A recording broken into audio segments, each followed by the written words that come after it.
We're talking LSU Tigers today on Sharpen the Point. 2024, 9-4. It was another disappointing season given the talent at quarterback that Brian Kelly has had since arriving here. He enters his fourth season, and he brings back both coordinators from a year ago. His seat is definitely getting warm, though, at this point. Quarterback-wise, in his first season as the full-time starter, Garrett Nussmeier fired up the Nuss bus and had that thing rolling.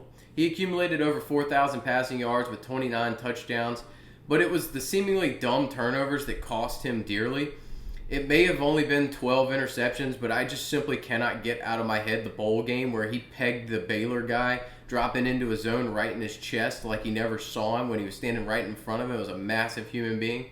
Outside of those mental lapses that have plagued him, he is a Heisman frontrunner and potential top of the first round pick entering the year for a reason.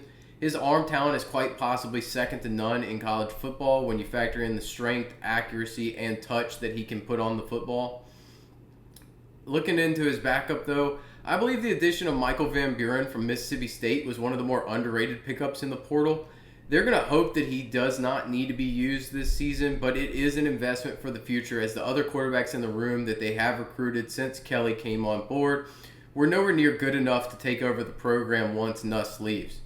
Van Buren was thrown into the fire last season as a true freshman on a bad team, but he did respond well given the situation. Some have noted the possibility that teams knew that they could beat Mississippi State with a vanilla game plan, which led to him putting up better numbers. But ultimately, to me, the talent disparity was so large that I believe 306 yards and 3 touchdowns against Georgia, 309 yards and 2 touchdowns against Arkansas, and even 242 and 3 against A&M paint a picture that he can play in this league when given the opportunity. Running back wise, finally, we are free from the Josh Williams and his 3 yards in a cloud of dust and the everlasting promise that John Emery could be a player if he ever could get on the field. They are now gone. Thank goodness. Caden Durham led the way in his freshman season with over 1,000 total yards and 8 touchdowns with a bevy of explosive plays. He was banged up at various points during the season with that toe issue, even having playing with that metal plate in his cleat. But he was still productive and should build upon the success with his multiple avenues to being productive. Even though he's smaller in stature, Durham still ranked highly in yards after contact in the SEC, and he did not fumble once on the season. He should be in store for a monster year, and I expect him to keep getting better as he gains experience. Caleb Jackson, he moves into that number 2 spot as a power back complement to Durham. He's not without competition for touches, though, with true freshman Harlem Berry, who was a big-time recruit, ready to contribute early on. Berry was a very prized pickup for them during the offseason, even when they missed out on Bryce Underwood. Pass catcher-wise, top target Aaron Anderson, he returns off of a near 900-yard season with 5 touchdowns, while Kyron Lacey, rest in peace, we miss him dearly, and CJ Daniels depart. Losing 2 of your top 3 wide receivers and your top tight end would usually mean a downgrade, but they did get some guys back healthy and bring in some portal talent that could make this room better overall for this season. That talent's aimed at unlocking the vertical passing game, which they truly lacked last season, as Daniels and Lacey were better operating in the shorter areas and didn't have that take the top off the defense capability. Anderson was a steady target for Nussmeier most weeks, recording between 60 and 80 yards on a regular basis. He's a dynamic weapon who racks up yards after the catch as the primary slot option for the Tigers. Anderson is the likely candidate to lead the team in targets for me and catches, but I think others possess more big play upside, which could get them the lead in touchdowns and yards. 2 transfers, Barryon Brown from Kentucky and Nick Anderson from Oklahoma. I think they're going to step into primary roles right away, provided they're healthy. Brown's production did dip last season, but that had more to do with the situation than the player himself. He's a versatile playmaker capable of operating all over the field in the slot and on the outside with a ton of speed, probably the fastest guy in college football, and he's especially adept at beating man coverage. Brown also adds value by being one of the best return men in the country as well. That provides valuable hidden yardage for the team.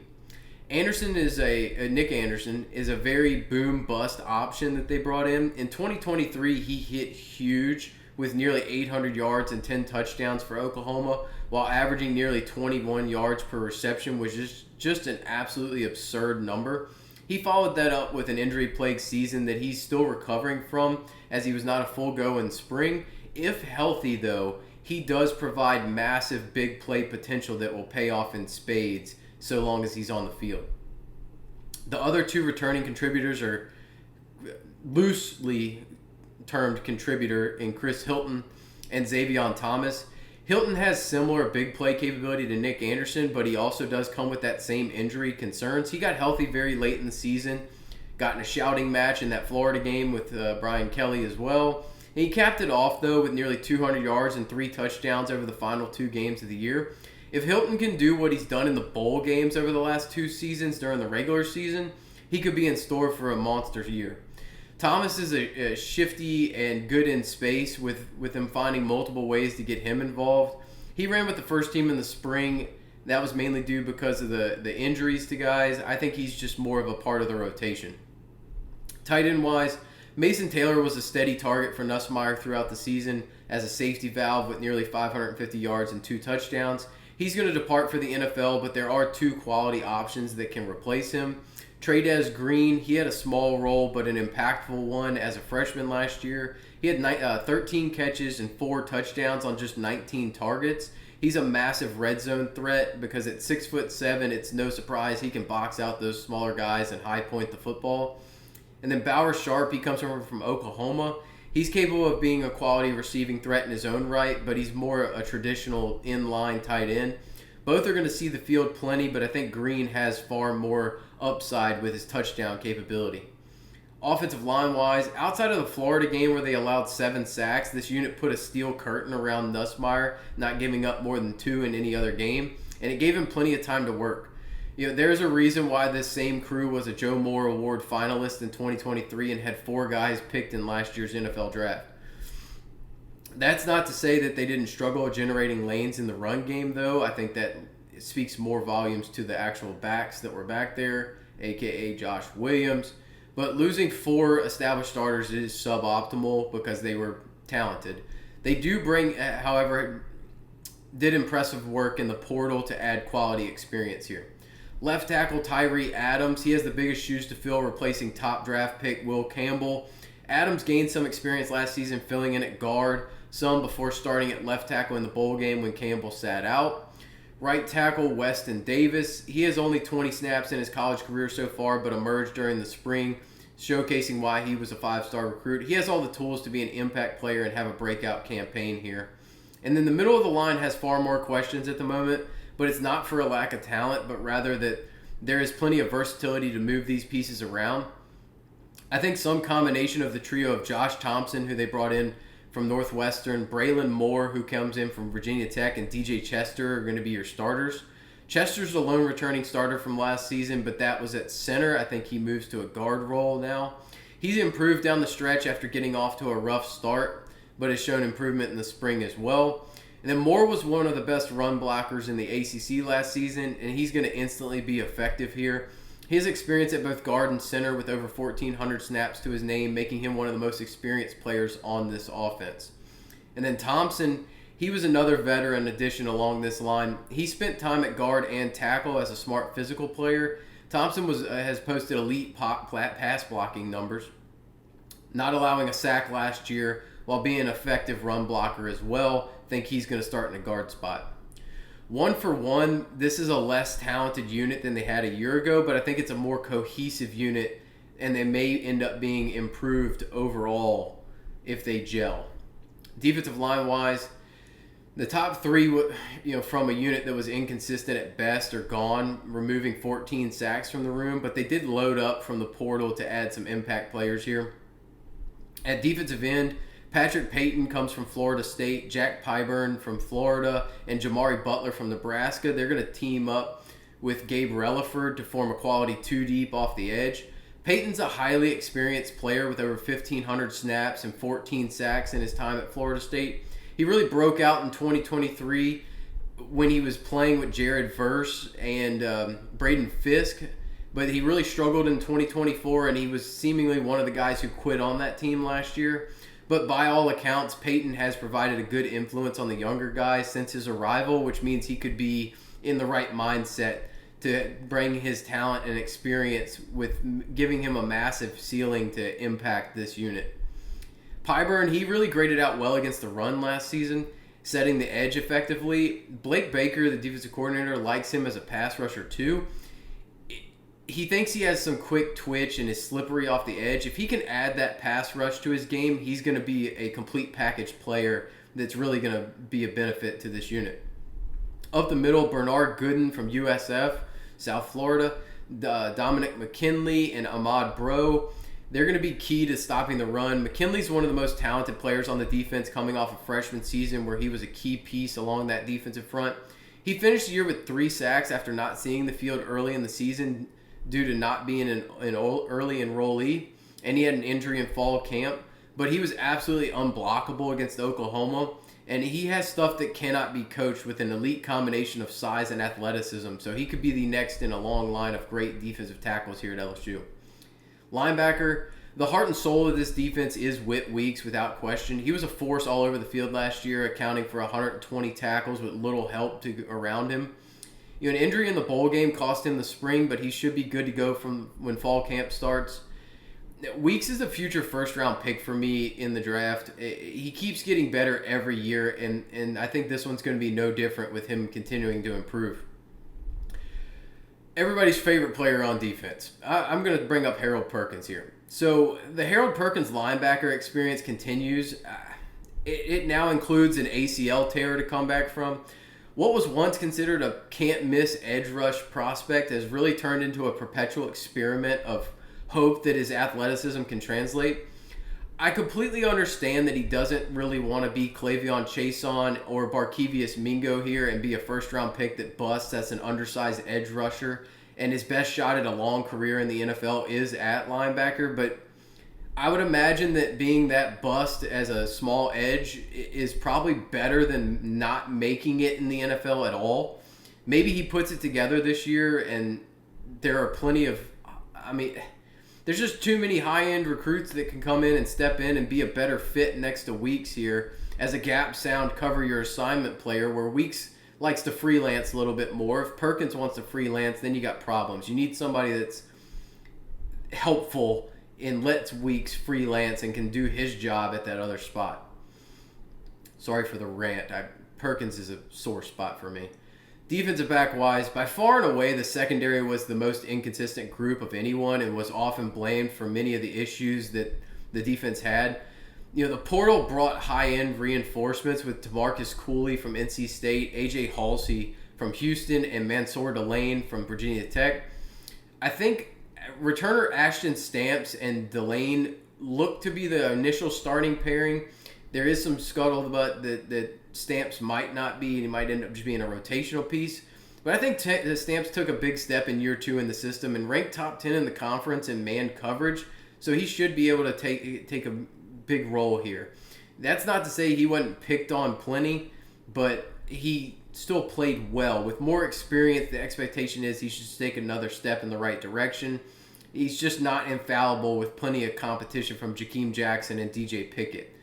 Jackson was impressive in the spring, while Pickett has that prototypical NFL size and length, which lend them to being a part of this rotation.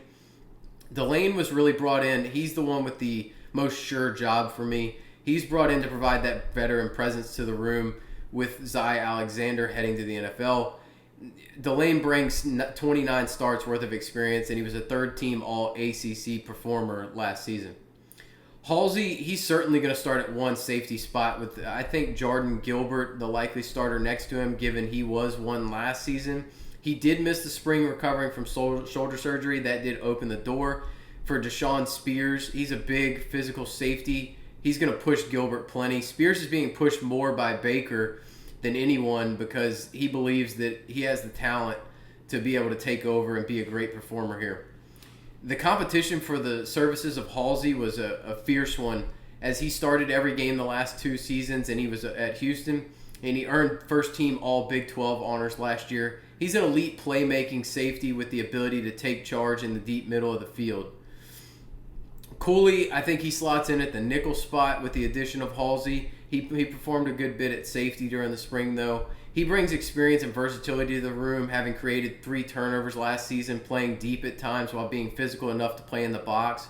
Cooley's at his best in the box, setting the edge and creating havoc, so nickel suits him well. Looking at the schedule and outlook for the season, the tackles are far and away the biggest question on offense. We have established quarterback, running back, and wide receivers with huge upside. The middle of the line has experience and proven results with the guys who are brought in. If the tackles can perform, then there's no roadblocks to big points being put up by this offense. On the defensive side, everything's in place for this to be a much improved defense. If it isn't, I feel for the backlash that Blake Baker's going to face here. They have playmakers at all levels with Patrick Payton, Whit Weeks, and Halsey. Something they have lacked for a number of years, though, but it was a hallmark of those great defenses in the past.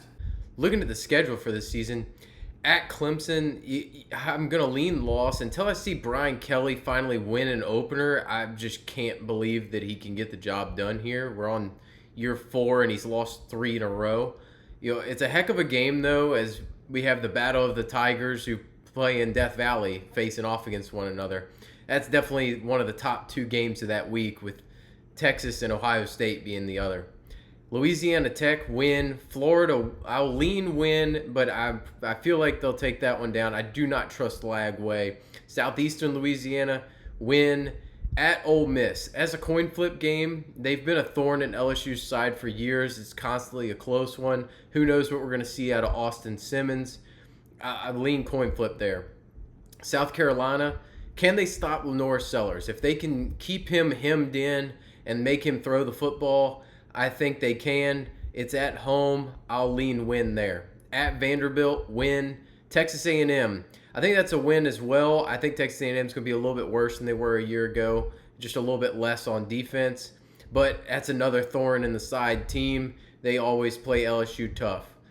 At Alabama, that's a coin flip game. Alabama's probably got a little bit of a quarterback situation. We'll see what happens there. They should be coming on strong by that point in the season. Arkansas, win. Golden Boot comes home. Western Kentucky, win. And then at Oklahoma, I'm going to lean win. I don't think Mateer and Arbuckle are a magic elixir for that offense, but it is going to be a tough place to play, especially if Oklahoma has that thing churning by that point in the season. They've gone all in with this roster and start with a banger of a game against Clemson, but they do get to avoid a few tough teams in conference play with Texas and Georgia not on the schedule, likely top 2 teams in the conference outside of LSU. If the defense is as good as they hope, then the world is their oyster, as Nuss will inevitably be a Heisman contender if the tackles hold up and give him time to throw. 9 wins should be the floor. If they win Game 10, they're going to be locked in the playoffs. A berth in the SEC title game isn't out of the question here, and neither is a new coach, depending on how this thing turns out.